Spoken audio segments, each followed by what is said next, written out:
Bonsoir à tous, c'est lundi, c'est déjà le retour de la grande émission. Nous sommes le 21 octobre, on est très content de vous retrouver pour cette nouvelle semaine synonyme de vacances de la Toussaint pour beaucoup, n'est-ce pas Eric? Oui, on est un peu en vacances dans cette villa sublime de Beaulieu-sur-Mer. Oui, la grande émission s'installe toute la semaine dans ce cadre magique, la villa Kérilos à Beaulieu-sur-Mer. Alors on va recevoir d'ailleurs dans un instant le directeur de cette villa grecque. Et puis Aymeric Chaput va nous emmener pas très loin d'ici à la Petite Afrique pour tester la pétanque avec Lulu. Je ne vous en dis pas plus. Et puis c'est le chef Olivier Streff de la Raison Gourmande qui va nous accompagner toute cette semaine jusqu'à vendredi. Et puis en deuxième partie d'émission, le parc des sports extrêmes. Il va s'installer au Palais Nicaïa pendant tout le week-end. Et Christophe Magnier, son organisateur, viendra nous parler de ces démonstrations de sport incroyables mais vraies auxquelles vous pourrez assister pendant ce week-end au Palais Nicaïa à Nice. Thierry Messnage sera là avec son micro-trottoir. Il est allé embêter les berlugans dans la rue. Ce sont les habitants de Beaulieu-sur-Mer. Et oui, on peut compter sur lui pour embêter le monde. Et le musée océanographique, on ira le visiter avec Coralie Bouisset qui nous revient tout droit de Monaco avec un reportage. Tout ça à suivre dans un instant sur Azur TV. La grande émission, c'est dans quelques minutes.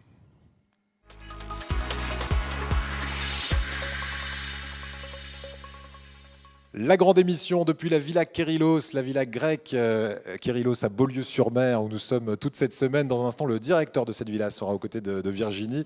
Mais juste avant, je vous présente le chef fil rouge de cette semaine. C'est Olivier Streff. Bonjour. Bonjour, on va peut-être dire chef fil noir, non? Oui, alors exactement, parce que ça ne passe pas inaperçu, le look de notre chef est particulier. Alors c'est pour se faire remarquer, pour vraiment se démarquer des autres chefs, ce look, ou c'est vous, c'est votre personnalité? Je pense que je suis plus proche d'être ce que je suis. Comme disait Nietzsche, il disait simplement « deviens ce que tu es ». Et en parallèle, il rapportait que tout le monde porte des masques. Et moi-même, j'en ai porté un longtemps. Le jour où je l'ai retiré, ce que j'ai trouvé en dessous, c'est ce que je suis. Donc je m'accepte comme je suis. Voilà. Et même si parfois dans le regard des autres, on se dit tiens là lui il me trouve un peu bizarre, mais ça on s'en fiche et ça vous permet d'être un chef reconnu à l'international. Quand je dis reconnu, c'est vrai que physiquement on dit voilà, ce chef de Beaulieu-sur-Mer qui est futur espoir en 2012 chez le Goemio, qui est futur grand de demain en 2013 toujours chez Goemio, ça veut dire que il se débrouille plutôt bien dans l'assiette et puis qu'on arrive à le repérer. La Raison Gourmande, ça se trouve où à Beaulieu-sur-Mer exactement? Alors la Raison Gourmande se trouve au pied du Palais des Anglais, juste en face de la gare de Beaulieu. Le Palais des Anglais qui est le premier hôtel historiquement de Beaulieu-sur-Mer en face de la gare. Tout à fait, c'est cela. C'est lui qui me l'a dit, c'est pour ça que je le souffle. On va dire aussi une chose, vous avez parlé de philosophie, c'est un philosophe qui est le parrain de votre restaurant. Et d'ailleurs le nom du restaurant, c'est pas un hasard, ça s'appelle La Raison Gourmande. Exactement, exactement. Ce philosophe en question est Michel Onfray, que je salue d'ailleurs parce que je le porte dans mon cœur. Et pour lui rendre hommage et honneur, je me suis permis, avec son accord bien sûr, d'appeler mon restaurant, mon établissement, parce que je ne dis même pas restaurant, puisque je ne le considère même pas comme un restaurant, je le considère comme un endroit où je reçois des convives, où je reçois des amis, où on est comme à la maison.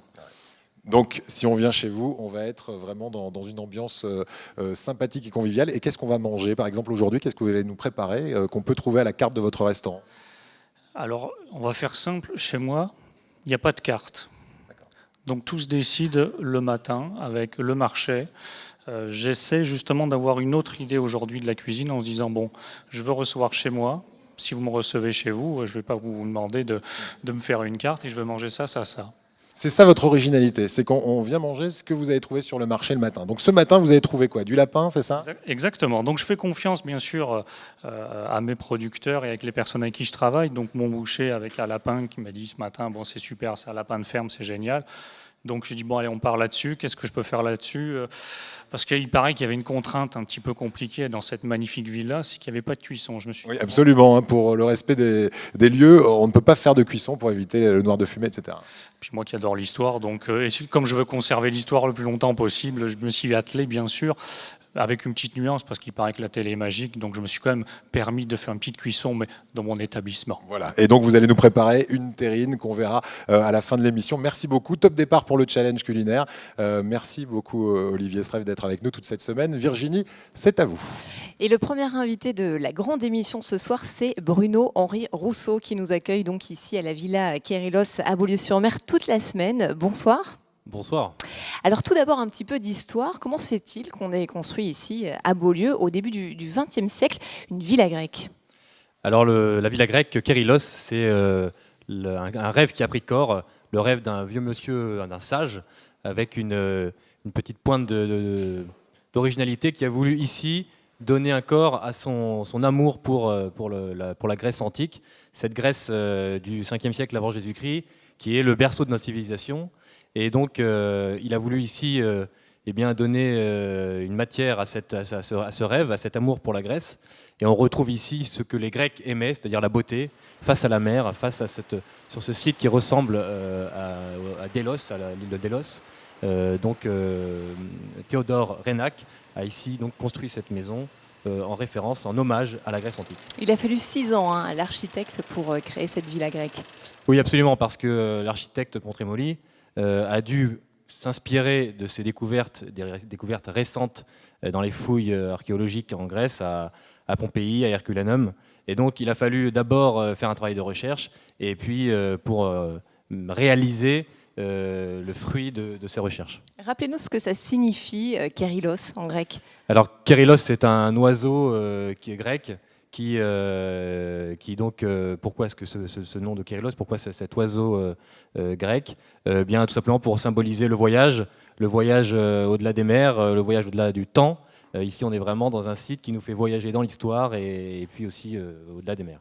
Et le fait que tout le monde puisse visiter ce lieu, c'est qu'à sa mort en 1928, le propriétaire a légué la villa à l'Institut de France.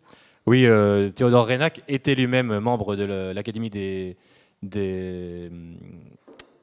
inscriptions des belles-lettres, et donc qui fait partie de l'Institut de France. Et à sa mort, il a souhaité que ce site connaisse une suite et soit apprécié à sa juste valeur.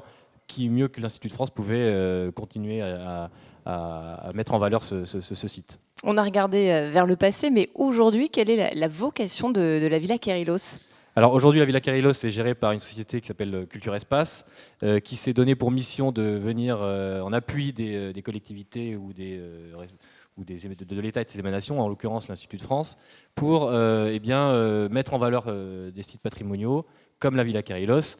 Notre objectif à nous, c'est quoi ? C'est de faire aimer cette maison, et à travers cette maison, la Grèce antique, cette Grèce mère de la sagesse. Et donc, on accueille ici des enfants avec des ateliers pédagogiques. Tout l'été, on a des ateliers mosaïques où on apprend à faire ces mosaïques très, très raffinées qu'on découvre ici sous nos pieds. Toute l'année, il y a il y a parfois des concerts. On a toute une programmation qui permet de faire vivre le site et de le faire découvrir, de le faire aimer à un public le plus large possible. C'est un cadre, donc, la Villa Kérilos, qui est ouvert toute l'année. Alors, c'est ouvert toute l'année l'hiver, c'est ouvert seulement l'après-midi. Seulement l'après-midi. Combien de visiteurs ici à l'année ? Alors ici, on accueille à peu près 50 000 visiteurs, un public scolaire assez nombreux, et puis des gens qui viennent du monde entier pour découvrir il y a autant les passionnés, je dirais, d'antiquité qui veulent voir ce que une maison d'un riche propriétaire athénien du 5e siècle avant Jésus-Christ pouvait avoir construit, et puis des gens qui, tout simplement par une curiosité naturelle, viennent visiter. On va terminer avec ça. Pour vous, qu'est-ce qu'on peut découvrir de plus fantastique, de plus curieux ici à la Villa Kérilos ? Alors, le plus curieux, c'est peut-être, sans doute même, le piano Pleyel dans la pièce qui se trouve devant à côté. nous. Parce que ça n'existait pas le piano à l'époque. On le verra d'ailleurs en fin de semaine avec Vasiliki Castellana, qui est guide ici à la Villa Kérilos. Absolument. Et qui nous expliquera comment est-ce que certains anachronismes sont cachés ici dans la villa. Voilà, exactement. Bruno-Henri Rousseau, merci beaucoup de nous accueillir et merci d'avoir été sur le plateau de la grande émission. Merci. Je ne sais pas si à l'époque les Grecs pratiquaient déjà cette activité. Aymeric Chappuis va nous parler tout de suite de la pétanque. Un sport ancestral alors, la pétanque, Aymeric ? Bonsoir. Bonsoir, je ne sais pas, peut-être qu'il y a des origines grecques à la pétanque. En tout cas, ce qui est sûr, c'est que la pétanque est bien française. Voilà, elle vient de chez nous. Alors, je me suis intéressé cette semaine à la pétanque. On va parler quelques chiffres d'abord. C'est 300 000 licenciés en France. Ouais. On est multiples champions du monde. La Thaïlande est la deuxième nation de la pétanque avec 40 000 adhérents. Ils sont très très forts. Ouais. Ils sont très très forts avec les Malgaches. Les Chinois aussi sont pas mal. Les Chinois commencent aussi, puisqu'on connaît la fascination des Asiatiques pour la culture française. Et donc, pour parler pétanque, je suis allé à la rencontre de Lulu, dit Lucien, qui est le président donc, de la pétanque Berlugan.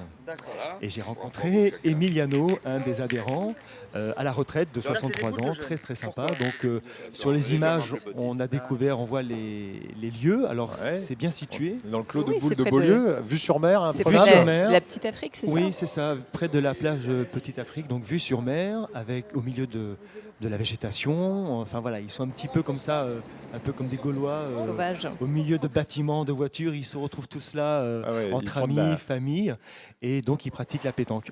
Et la pétanque, bah, écoutez, c'est vraiment un sport. C'est vraiment un sport parce que C'est vrai que ça a ce côté un peu pépère quand même, la pétanque, Alors, mais Pas tant que ça. mais quand on le regarde, quand on regarde des championnats du monde par exemple, ou encore des masters internationaux qui se sont déroulés à Monaco il n'y a pas si longtemps que ça, c'était Oui. le mois dernier, on se dit qu'effectivement il faut être sacrément costaud. faut être, faut avoir une dextérité, faut être concentré, Il faut être agile. tacticien aussi. J'ai appris à manier donc les boules de pétanque, c'est-à-dire on apprend d'abord à pointer, après on apprend à tirer. Là, j'ai eu quelques conseils avec donc Lulu, et vous allez voir sur les images, effectivement, C'est en efficace. Hein. quelques, J'ai regardé, vous ouais, vous en débrouillez quelques pas mal, conseils, hein. bien régler ses pieds, bien régler sa position des hanches, des épaules, et ben on arrive rapidement à maîtriser ce qu'on appelle le balancier, le fameux balancier Très qui bien. permet de diriger donc la pétanque vers le plus près du cochonnet. Et vous parlez des pieds, de la position des pieds. L'origine du mot pétanque vient de pied tanké en Oui. provençal, ça veut dire les pieds bien Voilà. plantés dans le sol. Quoi, hein. Exactement. On Ouais. a les pieds au milieu d'un cercle et donc effectivement le but du jeu c'est de maintenir les pieds joints, de ne pas trop bouger. On peut avoir un petit écart, mais surtout il faut bien gainer, bien viser. Et le plus important, le message le plus important, c'est que le club donc de la pétanque Berlugan veut promouvoir et transmettre. Vers Donc il y a les des jeunes. Vous voulez dire Voilà, qu'il y a exactement. des enfants. Oui, oui. Ouais. Tous les mercredis, ils ont des enfants qui viennent. Donc vous allez voir effectivement beaucoup d'enfants. Ils organisent aussi ce qu'on appelle des compétitions sauvages. Alors c'est assez drôle. Il y a une mise de départ de 5 euros. Chacun met 5 euros et n'importe qui peut venir se confronter aux meilleurs locaux et vous allez rencontrer des figures. Alors il y a une figure qui s'appelle Pintus de Monaco, un monsieur âgé de 90 ans qui est le meilleur tireur local. D'accord.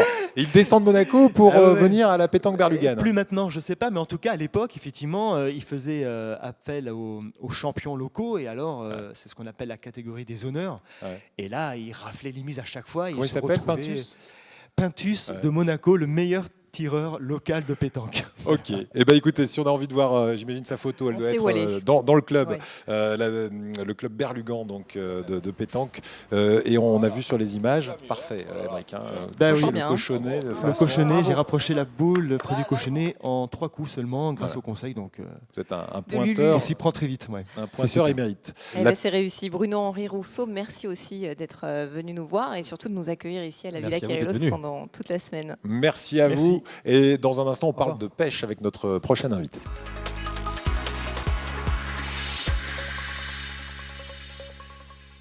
On a le plaisir d'accueillir à présent deux pêcheurs, Georges Giovannetti et Gilbert Garziglia. Bonsoir messieurs. Bonsoir. Merci d'être avec nous sur le plateau de la grande émission. Je le disais à l'instant, vous êtes tous les deux pêcheurs professionnels à la retraite, hein, quand même. Et vous avez commencé très très tôt à pêcher au port qui est juste à côté, après votre certificat d'études en fait. Eh oui. Et ouais, Eh ouais. ça fait un bail.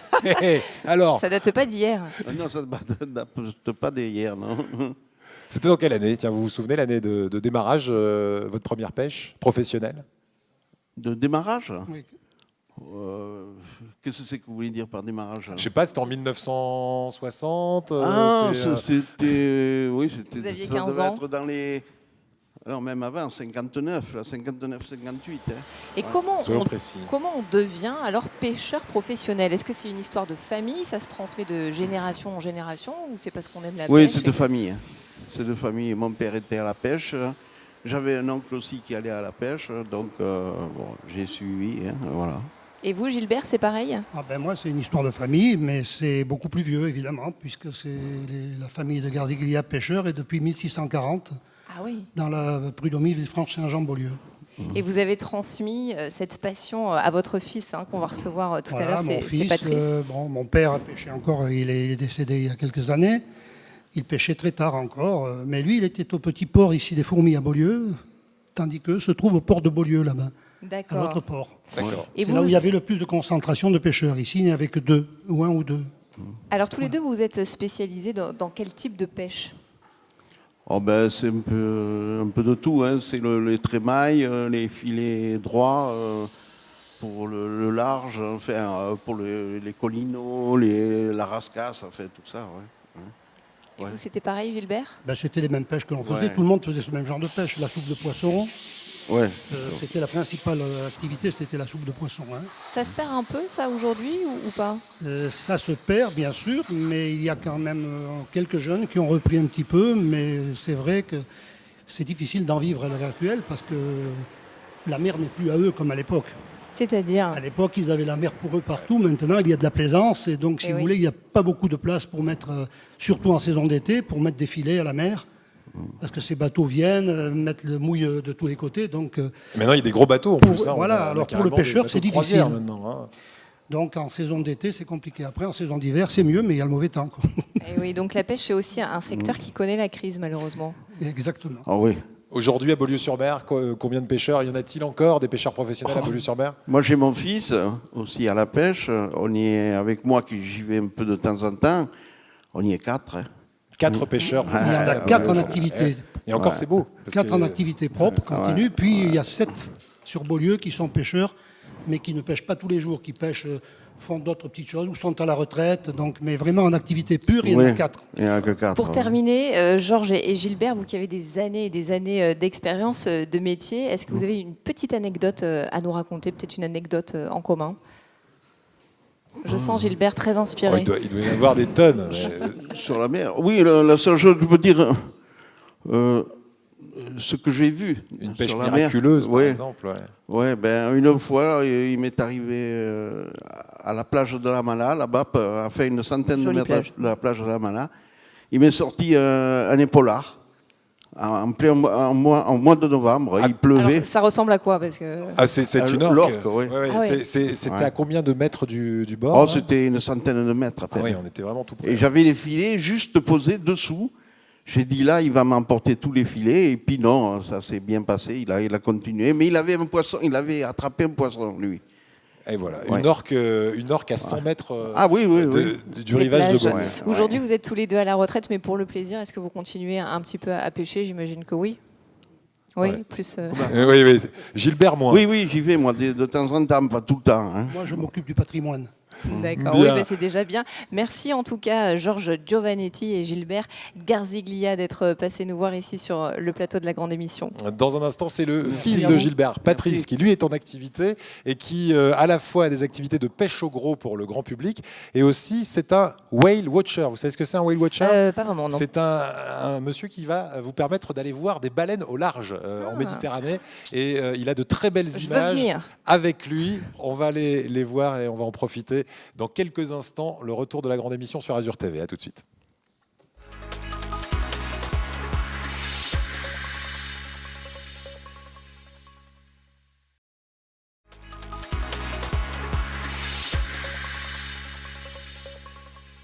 La grande émission, deuxième partie. Nous sommes installés ici à la Villa Kérilos à Beaulieu toute la semaine et on lui a réservé un petit coin cuisine. C'est le chef Olivier Srève de la Raison Gourmande qui nous accompagne toute la semaine. Alors Olivier, on rappelle la recette de ce soir? Alors, la contrainte n'était pas de cuisson, donc je me suis dit on va réfléchir différemment. On va essayer de procéder en vous démontrant un petit peu tous les produits et comment elle se construit, cette fameuse terrine de lapin. Puisque un petit lapin fermier de mon boucher, des gens que j'adore, non mais il faut en parler parce que C'est vrai, c'est vrai. sans eux on n'est rien. De toute façon, qui que nous soyons, sans tous ces gens, nous sommes rien. Donc nous avons besoin de leur culture, de leur savoir pour pouvoir exister et faire marcher notre machine. Alors justement, il vient d'où ce lapin? Alors c'est un lapin fermier. Alors j'ai un très bon ami. Je suis allé un petit peu plus loin que les Alpes-Maritimes puisque je suis allé dans le Gers. Alors j'ai un ami qui est dans le canard et dans le foie gras. Et donc du coup, il est venu me voir hier. Il m'a dit j'ai un lapin extraordinaire pour ton émission. Je dis tiens, c'est une bonne idée parce que étant donné que j'ai pas de carte et je sais jamais le matin ce que je vais faire, donc je fais confiance si vous voulez aux gens qui m'accompagnent. Que ce soit les producteurs, que de viande, de poisson, de tout. L'important, c'est de leur faire confiance et surtout faire confiance à l'instant. Ok, on me donne les produits, qu'est-ce que je suis capable de faire? Et quelque part, je fonctionne comme ça tous les jours. C'est l'improvisation. Alors là, qu'est-ce qu'il reste à faire? Alors là maintenant, on va finir la préparation de base pour la terrine. Donc bien sûr, il faut préparer tous les aliments, les assaisonnements et la liaison. Et puis après, il va falloir préparer le petit sablé avec les petites garnitures, la petite concassée et les petites salades. Merci Olivier, on vous laisse travailler tranquille. À tout à l'heure. Dans un instant, restez bien avec nous. Coralie va nous emmener au musée océanographique de Monaco et on partira aussi au palais Nicaïa. Mais sans plus tarder, on retrouve Éric Charret et ses invités. Absolument. Et notre invité fait partie de cette fameuse famille Garziglia qui, depuis le XVIIe siècle, pêche dans le port de Beaulieu-sur-Mer. C'est donc l'héritier d'une longue lignée et le fils de Gilbert qui est avec nous en première partie tout à l'heure. Bonsoir Patrice. Bonsoir. Patrice Garziglia qui a deux activités en fait. La première, c'est une activité de pêche au gros à destination du grand public. Alors quelle est cette société qui est la vôtre ? Si vous voulez, dans la lignée de la pêche professionnelle, j'ai démarré la pêche au gros. Vous savez qu'ici on est dans une région où il y a beaucoup de thon Oui. rouge notamment. Et c'est une activité que j'ai démarrée en 1986 à peu près. Voilà, alors le thon rouge, on le dit, parce que ça fait à chaque fois polémique, il faut préserver, etc. Oui. Il faut savoir que c'est du sport, la pêche au gros, et qu'on ne va pas forcément tuer le thon. Voilà, nous on ne pratique pas la pêche industrielle, hein. C'est de la pêche de loisirs, de la pêche sportive. Donc c'est du poisson qu'on relâche uniquement pour que les gens s'amusent, se fassent plaisir. Ah oui, vous ne le mangez pas? Non, non. D'accord. On a droit, si vous voulez, il y a toute une réglementation, on a droit de conserver un poisson par jour et par bateau, pour les passagers à bord uniquement, pour la consommation personnelle, mais ça s'arrête là. Voilà, donc ce n'est pas une pêche intensive, c'est pas vraiment une pêche intensive. sportive sur ce fait. coup-là. D'ailleurs, en parlant de protection de la nature, vous aidez à protéger cette nature parce qu'on le dit souvent, on protège ce qu'on connaît bien et en l'occurrence, vous permettez aux visiteurs, aux touristes et puis aussi aux locaux d'aller au contact des baleines qui sont à quelques encablures. On l'a vu tout à l'heure, à 100 mètres du bord, on a pu voir ici par exemple des orques il y a quelques années. Vous allez voir les baleines. Oui, et les dauphins aussi. Oui, les dauphins aussi. Ce que disait Georges Vanetti tout à l'heure, l'orque polar, c'est exceptionnel au bord des côtes. Ceci étant, on est dans le sanctuaire Pélagos ici, on est en plein milieu d'un sanctuaire. Et il faut savoir qu'il y a près de 3000 baleines qui évoluent, des rorquals communs, qui évoluent dans nos eaux. Et beaucoup de dauphins, près de 250 000 dauphins qui ont été recensés dans le sanctuaire. Donc moi, mon activité de mai jusqu'à octobre, c'est d'amener des gens pour des petites sorties de 4 heures et leur faire découvrir ces mammifères marins que nous avons là dans le sanctuaire. Alors vous nous avez apporté des images qu'on est en train de regarder. C'est vrai que c'est pas forcément assuré de voir les baleines. Vous prévenez d'ailleurs vos visiteurs. Oui. Mais est-ce que pratiquement à chaque fois on en voit? Écoutez, en saison, franchement, on a de la chance. On est une région superbe. On a le courant Ligure qui draine beaucoup de nourriture, le plancton, phytoplancton. Donc on a beaucoup de mammifères marins. Les dauphins, 98% de chances de les rencontrer, des fois très proches des côtes. Et les baleines, on est entre 85 et 87% de réussite sur les baleines. Il y a des cachalots aussi. Il faut partir à combien du large? Ça dépend. Je pars des fois, je les trouve à 10 000, ce qui va faire une quinzaine de kilomètres, 20 kilomètres. Des fois un petit peu plus loin, une vingtaine de milles. Mais l'avantage, vu qu'on est en mer pratiquement tous les jours, on a un bon suivi, on arrive à les retrouver assez facilement. Et ça dépend, ça peut varier. Alors, c'est évidemment un travail saisonnier. Qu'est-ce que vous faites le reste de l'année, puisque Alors, vous venez de la pêche traditionnelle au départ? Mais je vis toujours de la pêche, même l'hiver. Je suis guide de pêche, donc j'accompagne des gens pêcher. Pêche sportive toujours, pêche de loisirs à l'étranger. Je fais des petits groupes que j'accompagne pêcher aux Maldives, à Madagascar, à l'île Maurice, un petit peu partout dans le monde. Toujours dans le cadre de cette activité de pêche de loisirs. D'accord. Si on veut vous trouver, c'est sur Internet, j'imagine? Sur Internet, et puis sur le port de plaisance de Beaulieu-sur-Mer, Office de tourisme. Et sur Internet, on nous trouve assez facilement. Vous tapez mon nom, Garziglia, pas de problème. Garziglia, depuis le XVIIe siècle, connu à Beaulieu-sur-Mer. Mon arrière-grand-père. Ça va être plus dur là. On trouve le Patrice, c'est le dernier de la lignée. Est-ce que d'ailleurs, il y a des écoutez, moi j'ai un fils, j'ai des cousins, mais pour l'instant, ils sont encore à l'école. Donc on verra plus tard. Ok. Merci en tout cas Patrice de nous avoir rejoints et on va maintenant dans un endroit que vous connaissez pas très loin, sans d'ailleurs. doute bien. Coralie Bouisset de Média 06 nous rejoint. Bonsoir Coralie. Bonsoir. Alors effectivement avec vous ce soir direction le musée océanographique à Monaco. Et oui, le musée océanographique. Alors on connaît bien ses aquariums, ses bassins, le cabinet des curiosités aussi qui est récemment arrivé. Mais on connaît un petit peu moins ce qui se passe dans les sous-sols et nous on s'y est faufilés parce qu'on est un petit peu curieux. Oui. Et donc on a été dans les sous-sols et dans les réserves plus particulièrement. Donc ces réserves qui servent justement à accueillir les poissons, les nouveaux arrivants ou à soigner les pensionnaires du musée océanographique. Alors en fait ce sont des bassins d'acclimatation, c'est ça? Tout à fait, donc il y a des bassins d'acclimatation, 16 au total, qui servent donc à recevoir les nouveaux arrivants pour les adapter à l'eau salée qui est différente de là où ils ont été pêchés, la température aussi de l'eau parce qu'il faut justement les acclimater aux futurs bassins et aux futurs aquariums du musée. Et vous avez vu par exemple exemple, comment on soigne un poisson. Comment on soigne un poisson, tout à fait. Alors ça, il faut d'abord le repérer, parce que c'est un petit peu compliqué. Dans ce cas-là, on regarde dans le bassin s'il est un petit peu de côté, s'il mange moins, etc. Et à partir de ce moment-là, on l'isole dans le bassin d'acclimatation. Et on le met en bassin de quarantaine et on le soigne avec des antibiotiques, des antiparasitaires, des choses comme ça. Donc comme un humain presque, mais à la manière poisson. Vous nous avez ramené un petit reportage, on va le regarder tout de suite. Les coraux à Monaco, ça a débuté pratiquement en 1989. On a fait une mission à Djibouti avec le professeur Jobert, qui est assez connu dans le domaine. Et on a ramené des coraux de là-bas. Des coraux qui ont voyagé dans des cartons, dans des sacs plastiques, simplement avec de la mousse et des bandes de plastique sans eau. Ça permettait aux coraux qui ont fait un voyage de plus de 12 heures de ne pas pourrir dans l'eau de transport. Donc ils ont conservé simplement leur humidité. Et une fois qu'on les a ramenés ici, qu'on les a introduits dans les aquariums, ils se sont gorgés d'eau, ils ont redémarré. Alors ça, c'était assez impressionnant à l'époque parce qu'on ne l'avait jamais fait. Et c'est la meilleure solution pour faire voyager les coraux. Et donc ces coraux sont ensuite réintroduits dans les bassins du musée océanographique. On peut les retrouver avec toutes les espèces. Et pour la petite anecdote, le musée océanographique travaille avec les pêcheurs de la région parce qu'ils ont justement certaines espèces qu'ils veulent récupérer. Donc ils leur donnent une liste et si par hasard les pêcheurs retrouvent les espèces recherchées, ils les amènent ensuite au musée océanographique de Monaco. Tout à fait. Ouais. Est-ce que ces bassins d'acclimatation, ils sont ouverts au grand public ou c'était juste c'est caché, c'était c'est pour pour ça qu'on Média vous les 06. montre. Donc on a eu de la chance. Coulisses de Coralie, l'exploit. merci beaucoup et comme d'habitude pour Merci retrouver à vous. l'intégralité de ce sujet, on peut aller sur internet, c'est media06.tv. À la semaine prochaine. à la semaine prochaine.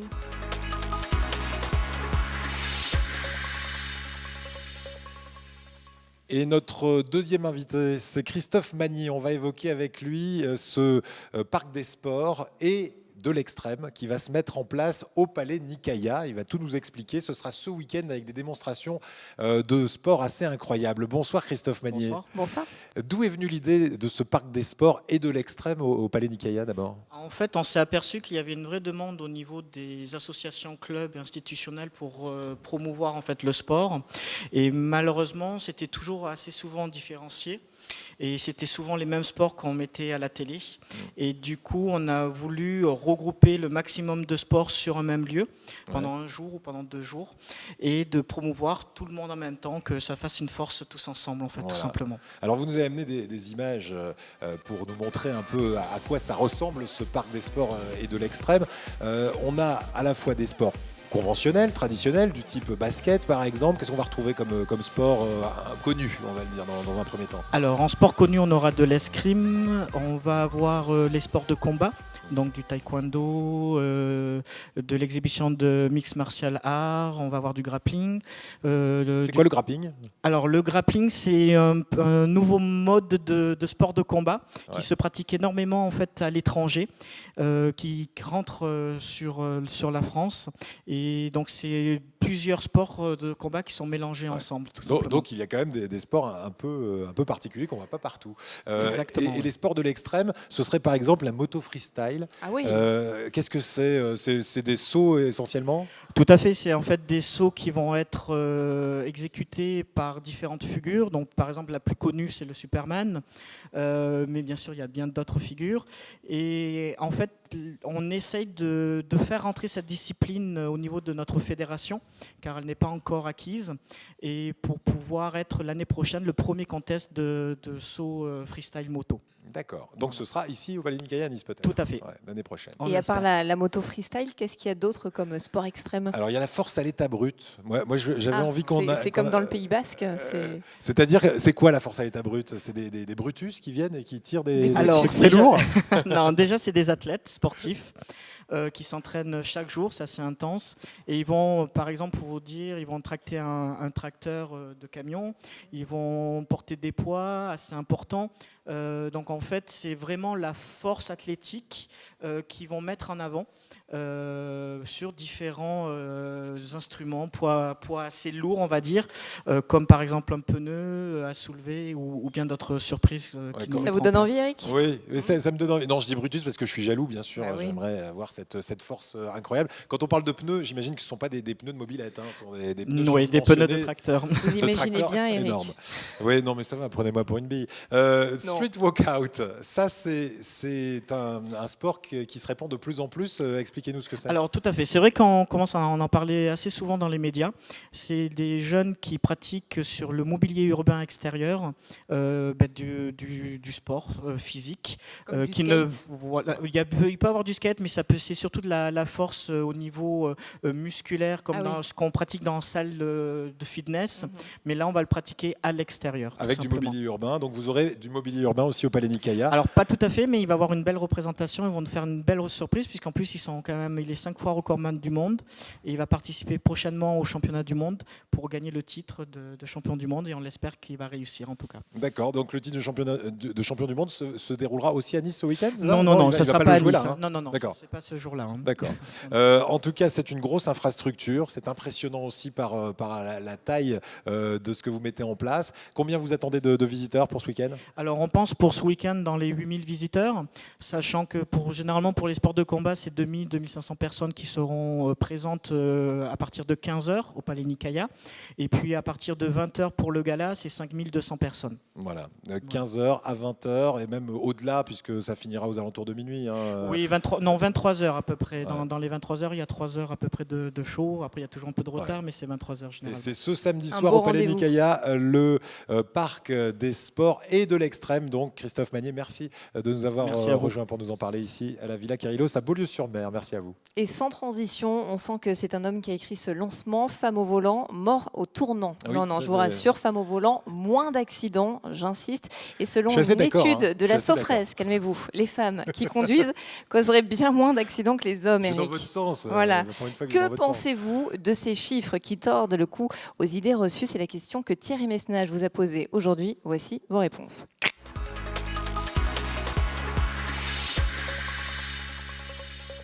Il paraît que les femmes sont moins dangereuses au volant que les hommes. C'est une enquête très sérieuse qui le dit. Moi, c'est le contraire. Ça y est. Le gros propos machiste du mec dans toute sa splendeur. Vous savez, les femmes avec leur portable, les SMS. Parce que les hommes, non. Oui. Je pense qu'elles sont un peu plus responsables en général. Oui. On va moins vite déjà. On est là pour rire, pour sourire. On a la pêche et vous aussi vous avez la pêche. Et on est content de savoir que vous avez la pêche. Vous vous appelez comment? Agir. Agir, oui, c'est vrai dans la vie. Parfois il faut dire et parfois il faut agir, et je suis bien d'accord avec vous. Il y en a qui sont prudentes. Ouais. Mais enfin, j'en vois des fois, passage clouté. Les hommes aussi, d'ailleurs. Dites-moi, Dominique, il paraît que les femmes sont plus prudentes au volant que les hommes. Une enquête le dit, vous l'avez sans doute entendu. Oui, je l'ai entendu, elle est passée à la télévision il n'y a pas longtemps. Eh ben voilà, elle repasse à Azur TV. Oui, tout à fait vrai. Qu'est-ce qui vous fait dire ça? On ne boit pas, on ne fume pas, on n'a aucun défaut. On y va, attendez, on y va, excusez-moi. Bon. Oui, c'est bien, vous avez bien vendu, le vide-grenier, ça va? Comment allez-vous? Très bien. Bon, ça va, tranquille. Bon, il pleut, fait pas très beau, mais bon, tant pis. Non, elles ont tendance un peu à... Appuyer. Pas appuyer, mais... À pas faire gaffe. Voilà. Dominique vient de se mettre au volant. Et elle part plutôt bien. Se faire les ongles, moi j'ai vu aussi, se faire les ongles au volant, c'est quand même... Il y en a qui se maquillent, oui, mais enfin je pense pas que ce soit une généralité. Et moi une fois j'étais derrière quelqu'un qui se faisait les ongles. Non, pas du tout, non, ça c'est des mauvaises langues. Dominique, vous pensez que les femmes sont plus prudentes au volant? Me regardez pas quand vous conduisez, ne regardez pas, regardez devant, c'est moi qui vais vous tendre le micro, vous inquiétez pas. Moi ça fait 40 ans que je conduis, donc... Il vous est jamais rien arrivé? Non, des broutilles, des accrochages, excuse-moi chérie. J'ai un truc à te dire, j'ai cassé le rétro, mais c'est une broutille, le rétro. Même si ça fait 3 rétros dans la semaine, ça reste une broutille. Oui, c'est une broutille. C'est une broutille. Et on est prudente parce qu'on a des enfants, des petits-enfants, et on est toujours inquiète, donc on est tout le temps, on regarde les rétros, On regarde celui du milieu. On l'a peut-être pas entendu, mais je confirme, vous avez mis votre clignotant, ça c'est très bien. Ça va bien? Non? Ah, qu'est-ce qui vous arrive? Oh là là. Voilà, on va vérifier si Dominique... Attention, poussez-vous un peu quand même, enfin essayez. Enfin, vous êtes gentil, vous le cadreur, mais laissez-la quand même. Voilà, regardez un petit créneau. Là. Oh là, tu t'es mal pris là. Oh là là. Oh là, tu t'es foutu dedans là. Oh là là, oh là, putain calé. Oh là là là là. Parce que moi je vois les amis, tout ça, la femme il fait plus attention. C'est ma femme est monitrice de télécole, donc, d'accord, donc on peut rien dire des trucs sur la femme. Ouais, ça serait vraiment dommage. Quoi. Je vous demande, mesdames, messieurs, une salve d'applaudissements pour Dominique. Allez, bonne journée.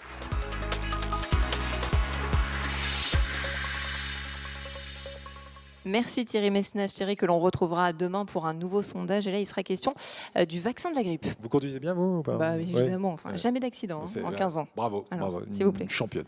Lui, il conduit bien la cuisine, en tout cas. Très bien. C'est notre chef fil rouge toute cette semaine. C'est Fil Olivier noir, Streff. on a dit. Ça s'est bien passé, Olivier, pour cette première journée? Parfaitement bien. Parfaitement. Alors, on rappelle rapidement ce que vous nous avez préparé depuis tout à l'heure. Alors, c'est une terrine de lapin avec un petit croustillant sablé au parmesan, concassé de tomates, petite salade et une huile de basilic. Voilà. Combien de temps il faut pour réaliser ça, si on doit le faire à la maison? Oh, ça va assez vite. Si vous êtes gentil avec votre boucher, il va vous désosser le lapin, il va vous le tailler, puis finalement, venez le manger dans mon restaurant, ce sera plus facile. Voilà. Finalement, Au final, c'est mieux, le restaurant d'Olivier Streff, c'est donc la Raison Gourmande à Beaulieu-sur-Mer. Il sera avec nous toute la semaine. Demain, vous savez déjà la recette que vous allez nous préparer ou pas? Je pense qu'il va y avoir du foie gras, je pense qu'il va y avoir de la mascarpone et peut-être un chou. On fait un métier très dur. Quand même. Et on sera obligé de goûter à la fin. En tout cas, merci beaucoup Olivier. Et on se retrouve demain ici depuis la Villa Kérilos à Beaulieu-sur-Mer. On parlera notamment du mode d'emploi du couple. Couple mode d'emploi, ça c'est une pièce à voir au Théâtre Francis Gag le week-end prochain. Et c'est tout un programme, ça va nous parler à tous. Oui, et on va aussi revenir sur les Royales du Rire qui auront lieu ce week-end à Mandelieu-la-Napoule. Et puis vaccin ou pas vaccin, ce sera la question de Thierry Messnage dans Bonjour, c'est la télé. Passez une très belle soirée. À demain. Bye bye.